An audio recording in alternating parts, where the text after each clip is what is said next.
mountain. Yeah, and what's it for? What's it for? Like you were saying, I ran into the idea of reincarnation, and I like it because it didn't make sense to me how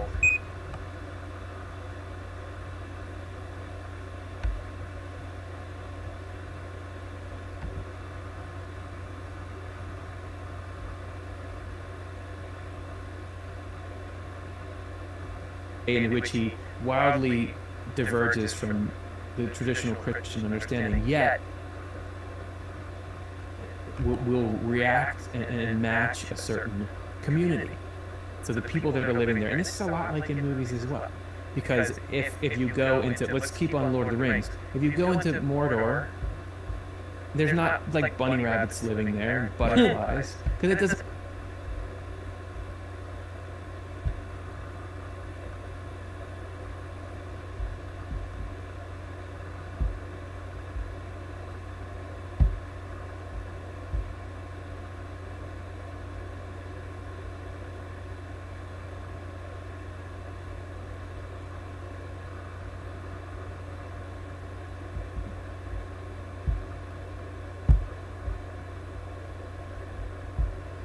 Doesn't fit, right? So we just know it would ruin the mood. But spiritually, it would be because the gentle, kinder animals correspond to loving, kind affections, and scarier, more abrasive animals correspond to harmful ones. So we actually see in the spiritual world this kind of cinematic life playing out.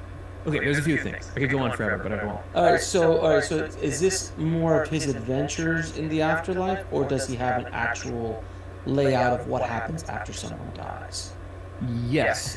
So when you die, you start out in what he calls the world of spirits, which he talks about heaven, the world of spirits, and hell. Heaven and hell are psychological states. This is another way in which he wildly diverges from the traditional Christian. Does kind of offer a sort of solution to the idea of why do so many people experience past lives, sort of unprompted, because to him, okay, so spiritual world has a lot of characteristics to it, and one of them is lack of time and space, one of them is the gravitation of love, but in the other one is the fluidity of mind.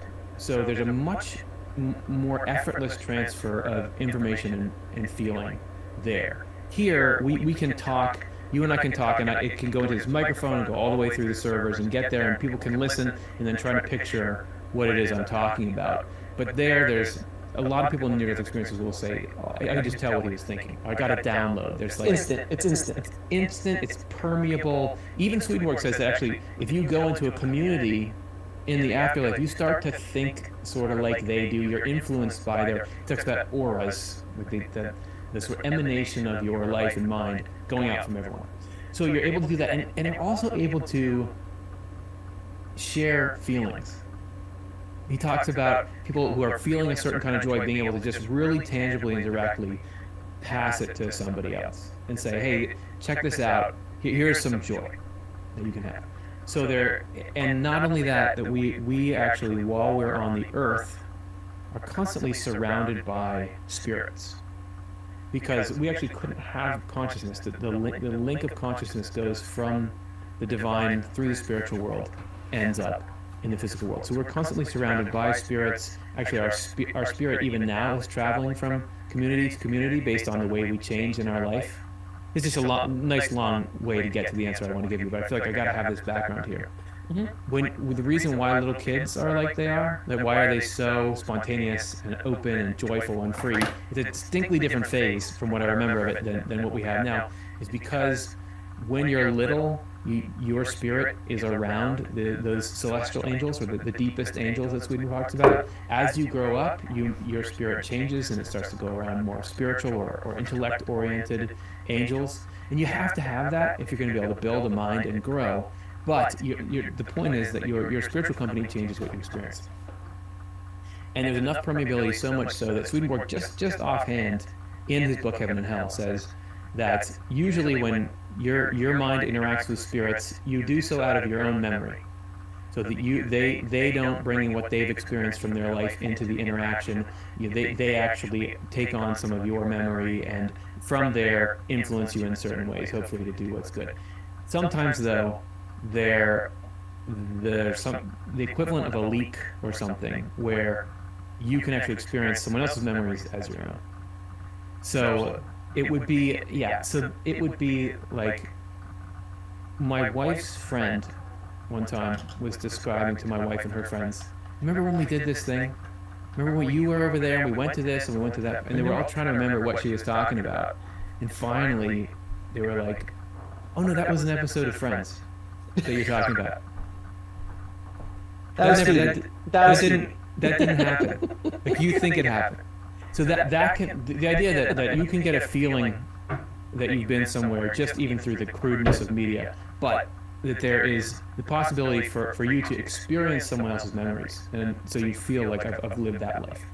Now, so to Swedenborg, it was like, no, it's like the womb. Like you develop in the womb for 9 months, and there you set up you don't set up who you're going to be, but you set up the basics, like the foundation of who you're going to be, and then you're born and you go and live your life. So this life is like the womb to the spiritual world. So you don't define who you're going to be forever. Swedenborg is very clear that you continue to grow and change and do a lot of the stuff that I think we did this whole show called Do We Reincarnate? Because there's sort of like a yes and no, and that a lot of the aspects of like the cyclical development that people talk about in reincarnation, Swedenborg does describe, but he talks about it happening on the other side. He doesn't talk about you changing your entire personality, but at times you forget who you were and these kinds of things. But yeah, so it's this interesting mix. But to him, it was this is the foundation point. That is to say, though, I do. Anytime someone's saying like, "Hey, I like reincarnation because it makes me think," yeah, that makes more sense that you'd have a shot at different things and it brings me more toward love. Then I'm like, well, who knows? There could be something in it. So I don't feel like I want to say no, there's not reincarnation, even though I see a different possible alternative in the way Swedenborg describes it. I think the idea that we're both looking at, which is like, how would you really get it so you can empathize with people and not just have and that everyone gets a fair shake at life. So there's got to be some truth that makes that happen. But also to go on the other side of that, and I agree with I love his point of view on this. That it's kind of like the reincarnation happens on the other side. Right. He also could have been seeing it through the lens of his time, and if that concept had never even been brought up to him, he wouldn't even know what it was in many ways. So the concept of reincarnation is still happening, but on the other side, because that's how he could explain it. So it could, who's to say, is the bottom line. Oh, yes. Who's to say is, the Vedic text the right way, but the concepts are the same, which is very interesting to me. That the idea that there's an evolution of the soul, whether it happens here or on the other side, according to Swedenborg, is a very interesting idea. Again, different paths to the same top of the mountain. Yeah, and what's it for? What's it for? Like you were saying, I ran into the idea of reincarnation, and I like it because it didn't make sense to me how you could just live this one life and you kind of have a silver spoon in your mouth, and then you don't really know. Because what's that about? If you drill down, it's about fairness. And is God or is life really fair? So I think ultimately that's even kind of the mountain on the mountain that everyone's trying to get to in their different ways. Well, I mean, and to answer your question, no, life is not fair. No one in the manual said, I got the manual, I don't know if you got it, but there's no, in the life manual, no one said life is fair. My kids say that all the time. That's not fair. I'm like, where? Anywhere does it say things are supposed to be fair? Yeah. That concept of fairness is irrelevant in the world. Anyone who spent any time down here knows that, because we've all seen good things happen to bad people all the time. And ourselves as well. Things happen to us and we're like, why did that happen to me? I'm a good person. I do this, I take care of people. I'm like, why did this? Why did I agree? It's not that fairness is irrelevant in this conversation. It always has been. But if you understand the idea of everything, the idea that I kind of live my life by is everything happens for me, not to me. or through me, not to me, Mhm. that changes the perspective of living so much, so rapidly. Because if you believe everything that's a struggle or something happens to you is an opportunity for growth, and it could be something as simple as stubbing a toe, or it could be something as losing a loved one, um, and everything in between. That's a growth experience. And that makes sense to me because there's nobody walking the earth that doesn't have struggle. That's what this place is built for. Yes, I think that's very well said. And if there was nothing good that could come out of struggle, then wouldn't God just want to get rid of struggle Right. entirely? Otherwise, it doesn't seem fair at all. Swedenborg calls it divine providence, the to me through me that you're talking about, where says, and this is something that's really come in handy for me in dark times in my life, is that everything, even though things certainly are going to be can be painful and can be demoralizing and confusing and unfair in all of their ways, there's nothing at all that's allowed that good will not come out of eventually, or that will not ultimately lead to good. So I've had difficult things happen to me, but even I can look back in some cases. My initial depression period that I was talking about, without that, I don't know if I would have gotten into spirituality as much as I have. I did have when I was 6. My sister died in a car accident. I think that that was the moment when I was like, well, we got to fix this life thing. Like this is not good enough. This is not okay, right? So I think that in the picture that Swedenborg paints, when you get to the other side, like there's certain stuff that's temporary and certain stuff that's eternal. So the pain that I go through is temporary, but the lesson I learn is eternal. Or the growth that I go through, it stays forever. So in the end, let's say somebody has this really difficult childhood, but they grow up to be someone who becomes then an advocate for the welfare of children, which is always how it goes. It's always somebody who had something difficult. Right. About Bill Wilson and Alcoholics Anonymous, whoever it is, they struggle with it, and then they come out and do this great good. The fire they have and the understanding of human beings and how they suffer and how they need to be cared for and the difference between what's good or not good to be done to a person, that stays with you forever. So anytime I go through something, the way Swedenborg describes it, there's a couple of things that might be happening with it. One is I could be learning contrast. If I learn the difference between what is good and what is right and safe and anything that's positive, if I know what isn't, then I'm so much happier in the positive when it comes. It could be for the sake of freeing me from my own ego. If I had just like set out in my career, for example, and everything had just always gone completely right all the time, I would be I'd be so full of myself. I'd be so self-centered. And those things you never have to break. But it's been the difficult things in my life that make me say, okay, maybe I don't have to be better than every other person. Maybe we can all just be a big family together. I really think that that's the essential way that you grow spiritually. So sometimes hard things allow that to happen. And sometimes Swedenborg talks about how in Providence, he has this phrase, evils have to be seen before they can be removed. So sometimes I have to either personally, I have to like blow up at someone and to realize, well, I've got a problem. Like I got a problem and I got to get at that. But in society, when tragic things happen, don't we point back and say, well, we're never going to let that happen again. We're going to come together and make sure that we understand this thing that maybe was just tolerated in there. Now we know that's not good. We're not going to let that happen. So I love what you're saying about things, almost things happen for a reason, but that nothing can be going on that good can't come out of. I feel like that's one of the most powerful tools you can get. I mean, that's so beautifully said as well because, I mean, look, if I wouldn't have almost made a $20 million movie for a mobster when I was in my 20s, and was my life threatened for a year and had post-traumatic stress disorder for 3 years after it, and I wouldn't be doing the work that I'm doing now, which started with trying to help people prevent them to go through what I went through in the film industry, which then just spawned into now spirituality. But without that, I'm not who I am without that event. Right. So if you start taking these events out of your life, you start devoiding who you were. And you're absolutely right. By the way, when I was young, I had a lot of success very early, made a lot of money for my age, and I was unjust, could not be in the room with me. My ego was so out of control. I mean, it was, thank God I was still a sweet guy, but I was just so into it was just, till finally the universe, God, whatever you want to call it, just said, okay, it's time. And then the pounding starts little by little until it just starts getting harder and harder to all of a sudden you look around, you're like, am I almost bankrupt?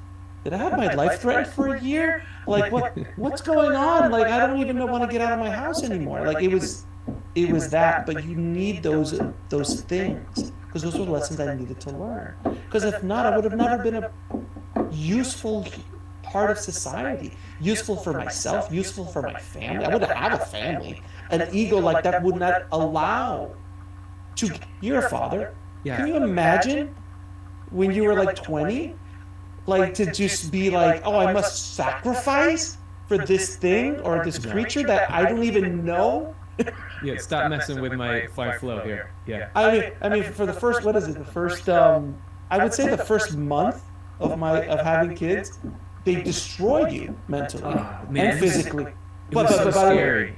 It was so scary when it got to be like 6 or 7 o'clock. It started to get dark, in the evening, and I remembered like, oh, we're not going to sleep at all tonight. I forgot. It was like the day was so fun. We're not going to sleep this entire night. And you know what the funny thing is that I would just look and I was just like be upset at them. I'm like, you know what? Like I don't even know you. You're destroying my poor wife. I've known her for years. I don't know you. They don't give you eye contact. They don't acknowledge your existence, but they just want and want and want. And then the day comes. Very disrespectful newborns. But then the day comes when they connect with your eyes and they smile at you and then you're done. And then it's over and you've now, for me, I mean, of course I love my children from the moment they were born, but dude, the beating that you get for that first 30 days, but when they finally connect with your eyes, I just remember that moment so clearly. They look at you, they acknowledge your existence, yeah, and then they smile, and I'm like, damn it. All right, you got me. You got I'm me. in it for life. Thank you for sharing a couple of important moments from your life, and I just see what we were just talking about so clearly in there. Like if your babies had not put you through that boot camp before that, would that eye contact have meant what it meant? Would you still have the bond that you have right now? That's like comparison. Like I know what it's like to be doing all this for somebody that maybe like doesn't have the same return, but then I really get how special it is that there's a human in there looking out at me. But also your story about your early success and your ego. You, from how you're talking, you wouldn't have wanted to still be that guy.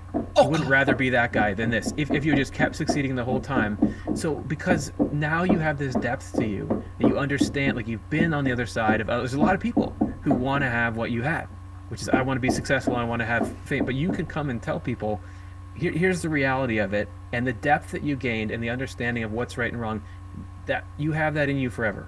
Like that's always going to be a part of your spirit, and it's well worth. Like I wouldn't wish the pain you were talking about in those 3 years after the guy threatened you and the money going down. Like I don't think God or anyone is like, ha ha, look what's happening to you. But I just know there's this treasure that comes out on the other side, which is like a human being that understands something about love. Right, and I think Jim Carrey is who I want to get on my show one day. I'll call him up. I know him. Can you call Jim up? Yeah. I appreciate that. No, but what he said, I know him. Can you call Jim up? Yeah. I appreciate. I want to get on my show one day. I'll call him up. I know him. Can you call Jim up? Yeah. I appreciate that. No, but what he said, he said this statement, and it just was rang so true. He goes, "I wish everyone on the planet could have everything they ever wanted, because so they would know that it means nothing." Because he's literally a guy who got all his dreams. Yeah. Super rich, one of the most famous human beings on the planet, was making people laugh, did what he wanted to do, had power, had fame, had money, had every luxury of the flesh and of the money and physical material. And then at a certain point he said, this means nothing. And you could start seeing him switch.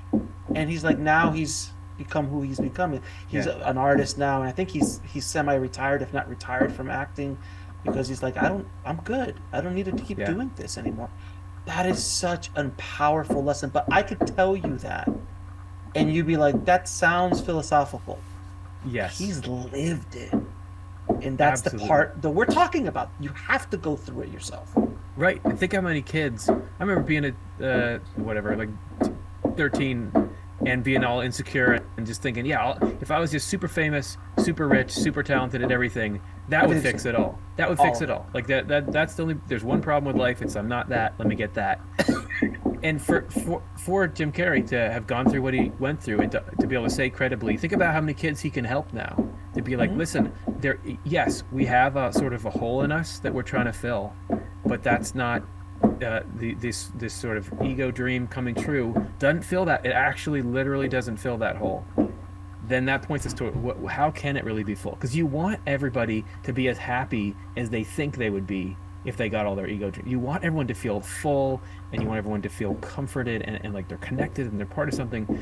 That's why I'm excited about Swedenborg and spirituality, is because I think it slowly uncovers the reality of a world in which everybody can win together, rather than there's a couple winners. You know, the truth sets you free.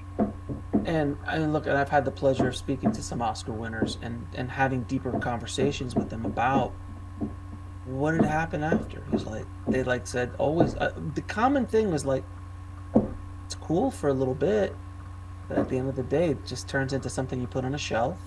Yeah. And one guy's like, I don't pay for lunches anymore. I haven't paid for a lunch in 8 years in Hollywood because everybody wants to buy me lunch because I'm still an Oscar winner. But overall, it doesn't mean a whole lot. It's just, and but the thing is that so many actors and so many people in that industry, that's the pinnacle. And they think that'll fill the hole. Oh, once I win the Oscar, I'll pinnacle. And they think that'll fill the hole in that industry. That's the pinnacle.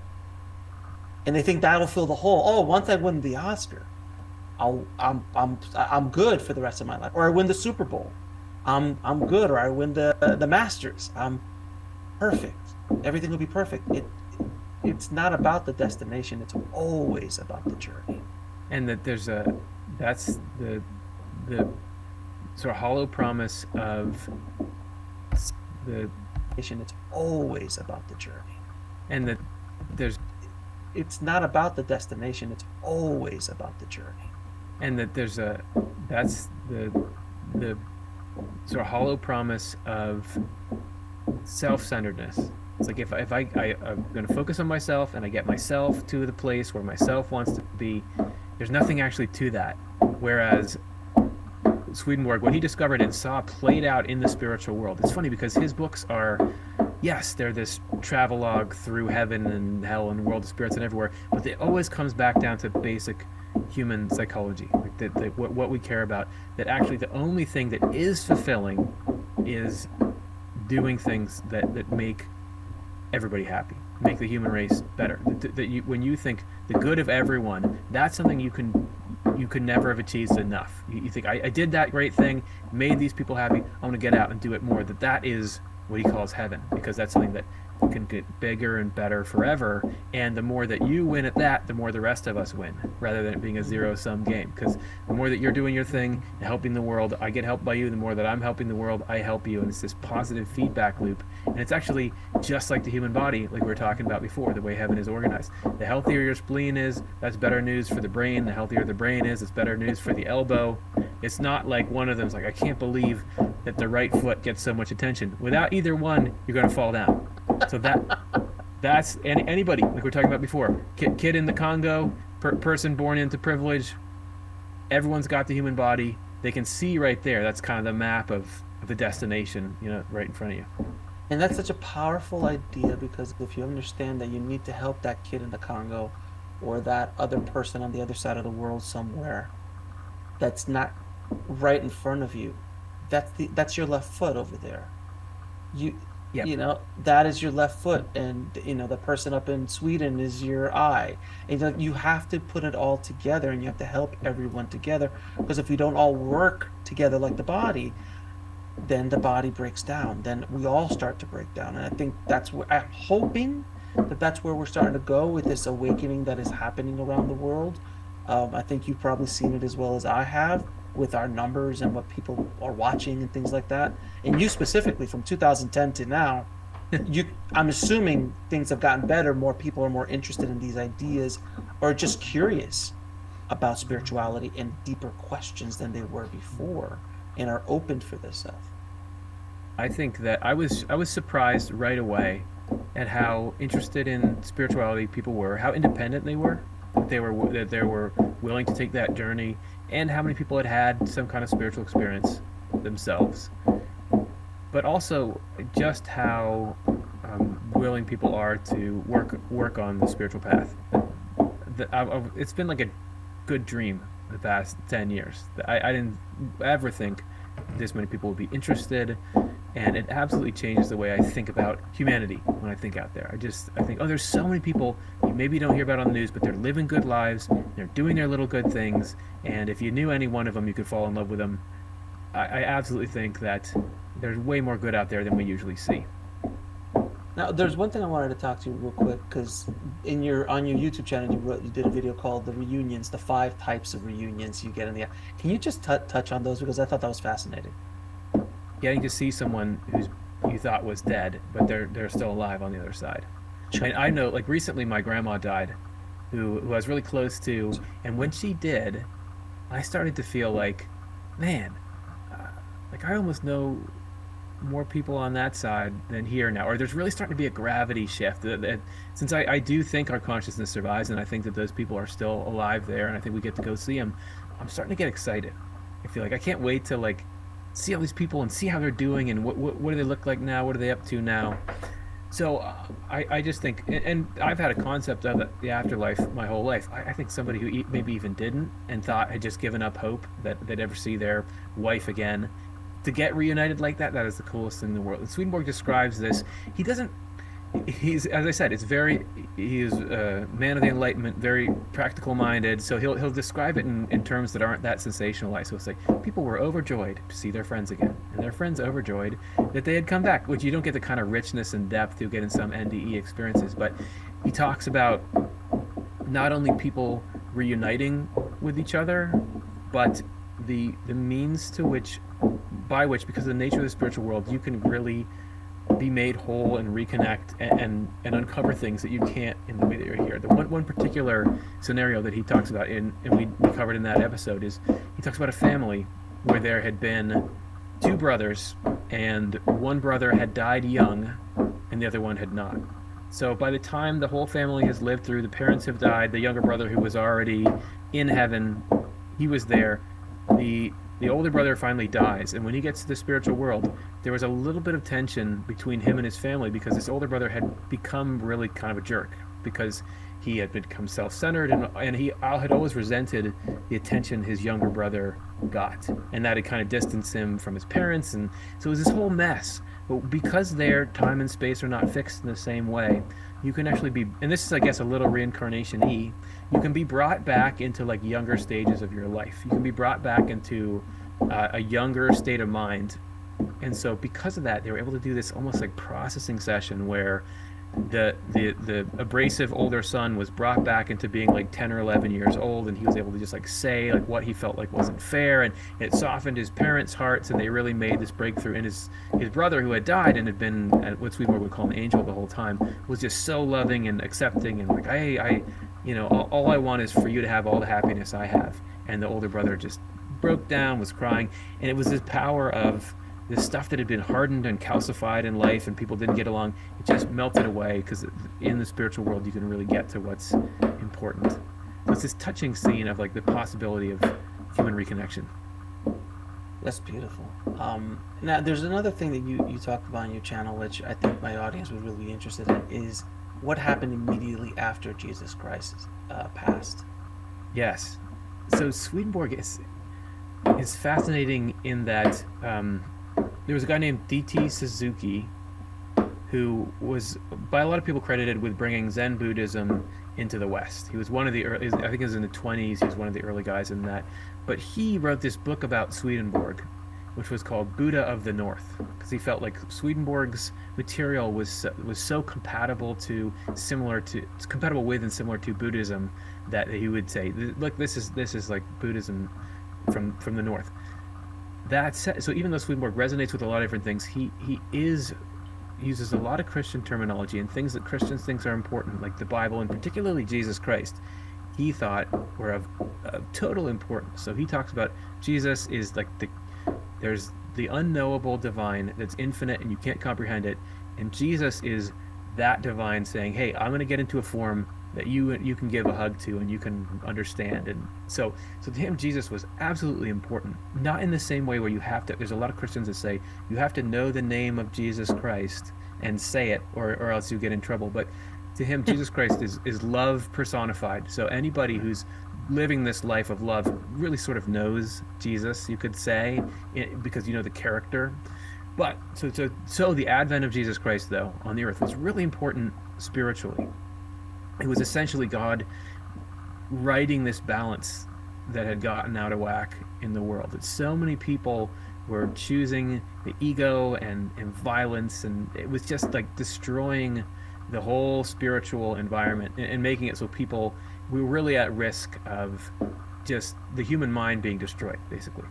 And so Jesus Christ was this amazing phenomenon where he came back in to clear that up, teach people what love was. But even though you'd see some stories in the Gospels, there was this huge spiritual meaning to everything that he was doing. So after Jesus Christ got crucified, it wasn't, according to Swedenborg, it wasn't like you get in, I guess, Catholic, I'm not sure, in other doctrines where there's a Father God who's angry at the human race, and so Jesus Christ is a sacrifice that appeases the anger of Father God, which I have some issues with it. Yeah, there's a couple holes in that plot.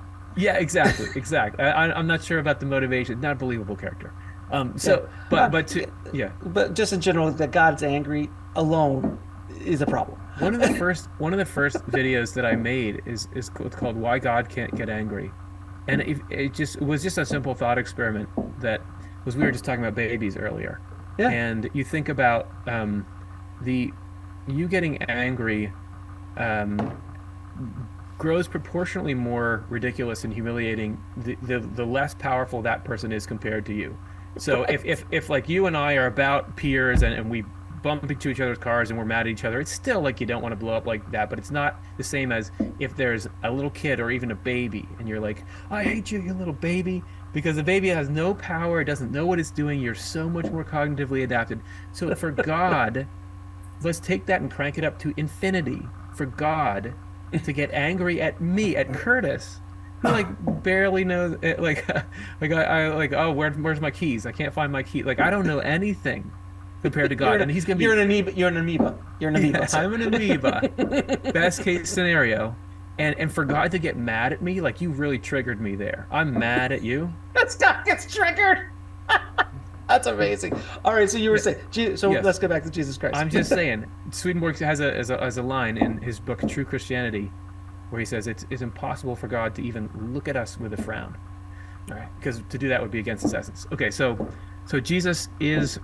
That's not the truth. It's not to appease the anger of God. Jesus Christ is there to save us from ourselves, because we are just en masse choosing the things that are destructive.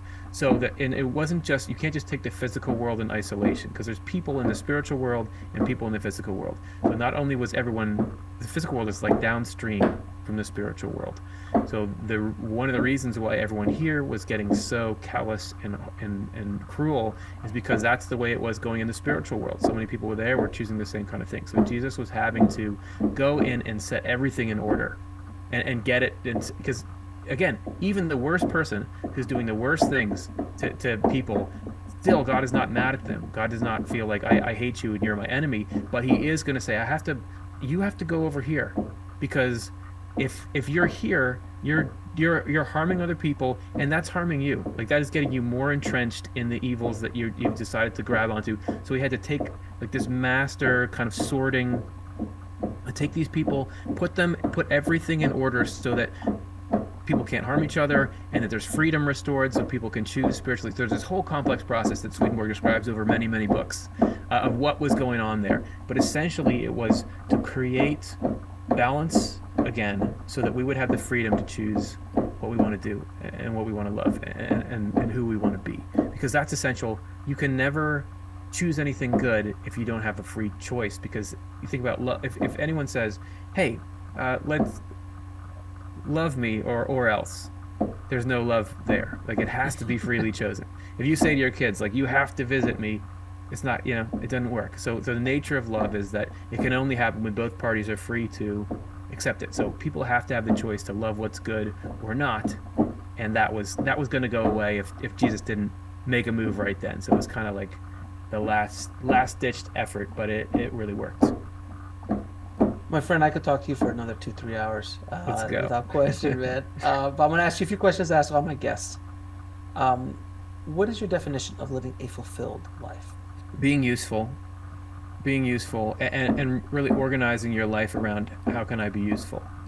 And I would say I've watched in myself the desire, my sort of ego, I'm slowly turning into a desire for usefulness. I can see it when things are the good that I do starting to matter more than how I come off. Even before this interview, I was like, well, I was feeling like, I hope I don't screw this up. I hope I sound like I know what I'm talking about. But what I'll say now is like, okay, well, I hope some good comes out of this, and I'll say like a little prayer, and I'll say like, just like help free me from my concern for the ego, so that I can just get in there, and I know somebody's gonna be watching this and get something positive out of it. Let me think about them. So I feel like I can see myself, and then the more I can move my life to support that, I've started to like go running and those kinds of things so that I can have a clearer mind, so that I can do this better. The more I put the different parts of my life around usefulness, that's fulfilling. I think to have people to which you want to pursue their happiness. So I think about, we were talking about building up houses and trying to get them better. I do that now, but like what's exciting to me a lot of the time is like, I know my wife would love that. Like if we could have that, my wife would think that was really cool. So to be able to do things for people, yeah, that plus usefulness, and then not trying to go too hardcore on the spirituality. Don't think I'm going to be spiritual every single minute and I'm only going to be reading Vedic texts in a cave because I like, man, I got to play, man, the new Zelda game came out, I got to be playing that, I got to be go do some rock climbing, like there's other stuff I need to be doing because I'm a spiritual and a physical being at the same time. So I got to take care of that physical side. I just can't let it lead things. What advice would you give your younger self if you could go back in time? Relax and and don't try to hang on to stuff so much. I used to think I could just like wring anything, like if I'm thinking this, I'll change this and we'll do that. Don't do that, and don't worry about all that stuff. Just trust the process. I say trust the process. You're fine. Where I am now is good, and I didn't get here because I engineered it or something. Just trust the process. You'll be okay. How do you define God? God is love, and love is human. So everything that I strive to try to become is to try to sort of imitate and emulate that humanity. And the thing that I recognize in other people that I love, that is all kind of a reflection of this God who is a person, is somebody that I can love like I love other people. And I don't have the clearest picture of everything that he's like, but sometimes I get this sense of like, okay, there's my hero. Like that's my hero, and I'm gonna try to like do what would make him proud, and I really believe he's trying to make the world better. So it's kind of like this thing I can be inspired to follow, and know that eventually I'm going to be living very intimately with God in whatever way that is. But it's sort of looking forward to that time. And what is the ultimate purpose of life? The ultimate purpose to life is to create a world in which everybody is cared for in every way they need to be cared for. To take joy in doing that. We would all be in this state where it's like, no, we're not happy unless every kid has got a table of friends to sit with, everybody's got their health, and just the effort toward that, the constant effort toward that, that is, I can't think of anything better. And where can people find out more about you and the work that you're doing in the world, sir? YouTube.com/offtheLeftEye. You search Swedenborg on YouTube, you'll get there too. That's a great place to start. We got a ton of videos with this, and if you just leave a comment or anything like that, we can direct you anywhere you need to go. And do you have any final words for our audience, sir? Well, I want to say thanks to you for not only having me on, but for pursuing what you're pursuing. And from the conversations I've seen you having, I feel like you've got a good heart, and you're like setting a good example to people. The people that's watching, everything is going to be okay. I mean, that's what I found out in my life, and the work that you're doing to pursue spirituality, which is why you're watching this channel, it means a lot. It's not going to waste. There's been times when I felt like, oh, does it even matter? But it totally matters. Keep going. Not just me, but even there's like angels on the other side cheering for you. Like, you got.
Faster isn't louder. I mean, I think that's ridiculous. Of course.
Oh.